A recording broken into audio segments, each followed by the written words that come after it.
An 8-year-old girl is murdered by a radical Islamic terrorist, and we're still denying the existence of evil? My name is Allie. This is the Millennial Moment. The Manchester attack this week is just another horrific reminder that evil exists. Evil, in this case, is radical Islamic terror. No one wants to tell you that, though, because it's politically incorrect. It might hurt feelings, it might create stereotypes, stir up anger, or cause fear. And to that I ask, so? Hurt feelings is a small price to pay for safety. We should be angry. We should be scared. Now, you would think with all the horror that's going on in the world, from suicide bombings to sex trafficking to corrupt governments starving its own people, that the existence of evil would be a generally acknowledged reality, but it's not. We live in a post-truth society, at least here in America, one of moral ambiguity and ethical ambivalence. History itself is often manipulated to fit a particular narrative. Facts are somehow bent to bolster our own biases.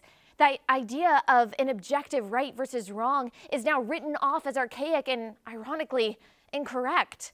Live and let live, we like to say. No one should be able to tell you how to live your life. There's no good, there's no bad, there's no right or wrong. There is no truth. Just do what you want to do. But tell me, where does terrorism, specifically this Islamic terrorism, fit into that philosophy? I know that sounds dramatic, but it's a question of logic. If there is no bad, if there is no wrong, if evil doesn't exist, how do you explain what happened in Manchester, what's happening all around the world?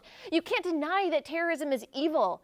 And if you then acknowledge that evil exists, then logically its counterpart good exists as well. You can't have light without darkness.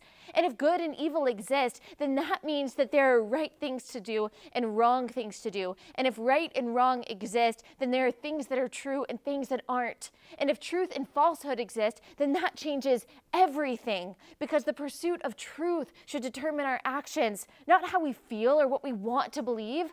This applies to all things, but especially to fighting terrorism. Pushing back against terror is necessarily predicated upon our willingness to acknowledge the existence of truth, of right versus wrong and good versus evil, because you can't defeat an enemy you won't even admit is there. Evil can't be placated. It must be fought. But first, it has to be acknowledged. Will we be bold enough to take that step? My name is Allie, and this is the Millennial Moment.